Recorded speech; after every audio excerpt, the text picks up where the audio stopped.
వచ్చేసాడు భయ్య. మన కెప్టెన్ కమిన్స్ వచ్చేసాడు. అతను రావడంతోనే ఈ ఐపీఎల్‌లో మొదటిసారి ఎస్ఆర్‌హెచ్ టాస్ గెలిచింది. అలాగే అతను రావడంతోనే ఈ ఐపీఎల్‌లో మొదటిసారి మనం చేజింగ్ చేసి మ్యాచ్ గెలిచాం. ఏదేమైనా ప్యాట్ కమిన్స్ రావడం ఎస్ఆర్‌హెచ్‌కి కొంచెం లక్ కూడా కలిసొచ్చిందని చెప్పొచ్చు. ఈ సీజన్‌లో అత్యంత భయంకరమైన టీమ్స్‌లో ఒకటైన ఆర్ఆర్ టీమ్‌ని ఎస్ఆర్‌హెచ్ సులభంగా ఓడించింది. 229 పరుగుల లక్ష్యాన్ని సన్‌రైజర్స్ 18.3 ఓవర్‌లోనే చేసి పడేసింది.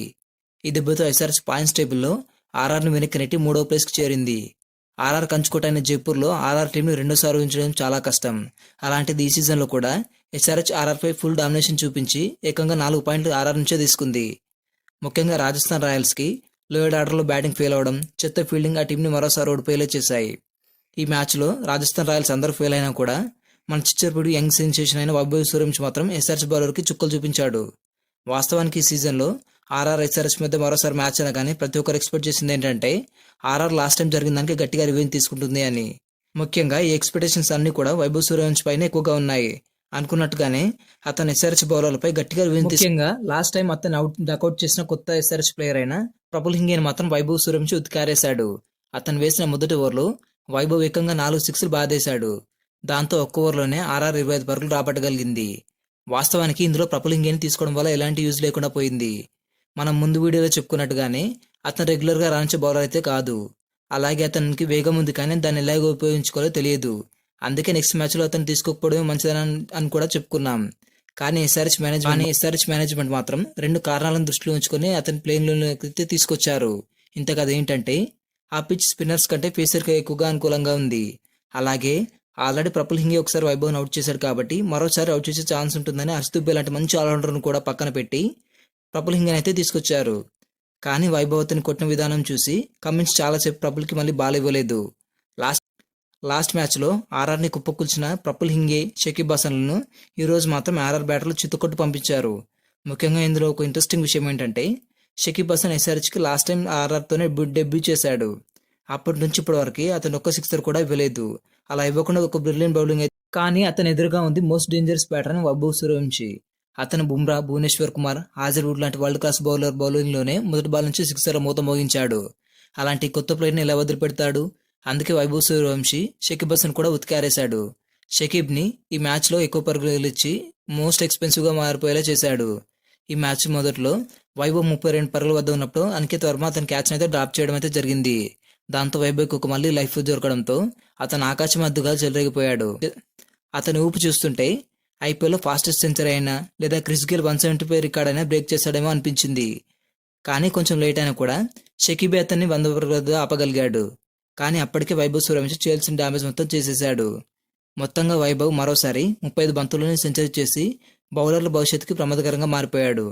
మొత్తంగా ఇందులో వైభవ్ సూర్యవంశి 5 బౌండర్లు 13 సిక్సర్లు కొట్టేశాడు. అంటే 72 పరుగులు కేవలం సిక్సర్ల వల్లే వచ్చాయి. అంటే వైభవ్కి సిక్స్లు కొట్టడం ఎంత తెలుగు అర్థమైపోతుంది. మరోపక్క ధ్రువ్ జురేల్ కూడా సైలెంట్గా అతని పని తాను చేసుకుంటూ వెళ్ళిపోయాడు. వాస్తవానికి ఎస్ఆర్హెచ్ మొత్తం వైభవ్ సూర్యవంశిని ఆపడంపై ఫోకస్ పెట్టి ధ్రువ్ జురేల్ని అవుట్ చేయడం మర్చిపోయారేమో అనిపించింది. దాంతో జురేల్ కూడా 35 బంతుల్లో 8 బౌండరీలు ఒక భారీ సిక్సర్తో 51 పరుగులు చేసి అవుట్ అయ్యాడు. ఇందులో ఎస్ఆర్హెచ్ బౌలర్లు మొదట్లో ఆర్ఆర్ని ఆపలేకపోయినా కూడా చివరి డెత్ ఓవర్లు మాత్రం అద్భుతంగా బౌలింగ్ చేశారు. ముఖ్యంగా ఇందులో కెప్టెన్ కమిన్స్ మాత్రం 7 ఎకానమీతో అందరికన్నా తక్కువ పరుగులు ఇచ్చి అద్భుతంగా బౌలింగ్ చేశాడు. అలాగే ఇందులో మన ఆపద్బంధుడు అయిన ఈశాన్ మలింగ కూడా ఎప్పటిలాగా మంచి కానీ ఆర్ఆర్కి మాత్రం ఫినిషింగ్ కరెక్ట్గా దొరకలేదు. మరోసారి రియాన్ పరాగ్, ఫిరారీ, హిట్మేర్ లాంటి ప్లేయర్లు చేతులెత్తేశారు. లేదంటే ఆర్ఆర్కి దొరికిన స్టార్ట్తో స్కోర్ ఈజీగా 250 దాటేది. ఇక ఎస్ఆర్హెచ్ బౌలర్లు మలింగ 2 వికెట్లు, కమిన్స్, షకీబ్, నితీష్ రెడ్డి, ప్రఫుల్ హింగేల్ తల వికెట్ తీసుకున్నారు. ఇక ఎస్ఆర్హెచ్ గెలవాలంటే 120 బంతులు 229 పరుగులు చేయాలి. అలాంటి భారీ స్కోర్ చేసేటప్పుడు స్టార్ట్ కూడా బాగుండాలి. కానీ ఎస్ఆర్హెచ్కి స్టార్ట్ అందించడంలో ట్రావిస్ హెడ్ ఈ సీజన్లో మాత్రం చాలా ఇబ్బంది పడుతున్నాడు. మేబీ అతని ప్లేస్లో ఇంకో కొత్త ప్లేయర్ని తీసుకురావాల్సిన టైం వచ్చేస్తుందేమో అనిపిస్తుంది. ఎందుకంటే ట్రావిస్ హెడ్ ఫామ్ ఈసారి ఏం అంతగా బాగలేదు. ఎందుకంటే ఈ మ్యాచ్లో ఆర్చర్ వేసిన మొదటి బంతికి ట్రావిస్ హెడ్ అవుట్ అవ్వాలి. కానీ అదే ఓవర్లో 6 కొట్టి మళ్ళీ అదే ఓవర్లో అదే కీపర్ చేతిలో ట్రావిస్ హెడ్ అయితే అవుట్ అయ్యాడు. దాంతో అత్యంత కీలకమైన పవర్ ప్లేని వణికించడానికి అభిషేక్ శర్మ, ఇషాన్ కిషన్లు ఆ రెస్పాన్సిబిలిటీని అయితే తీసుకున్నారు. ముఖ్యంగా ఒక మ్యాచ్లో ఆడి మరో మ్యాచ్లో అవుట్ అయ్యే అభిషేక్ శర్మ మాత్రం ఈ మ్యాచ్లో కొంచెం జాగ్రత్తగా చూస్తూ ఆడడం అయితే జరిగింది. కానీ మరోపక్క కెప్టెన్సీ ప్రెజర్ లేక ఫ్రీగా ఆడుతున్న ఇషాన్ కిషన్ మాత్రం పవర్ ప్లేని పరుగులు పెట్టించాడు. వీళ్ళిద్దరూ సరదాగా పరుగుల వరద పారించారు.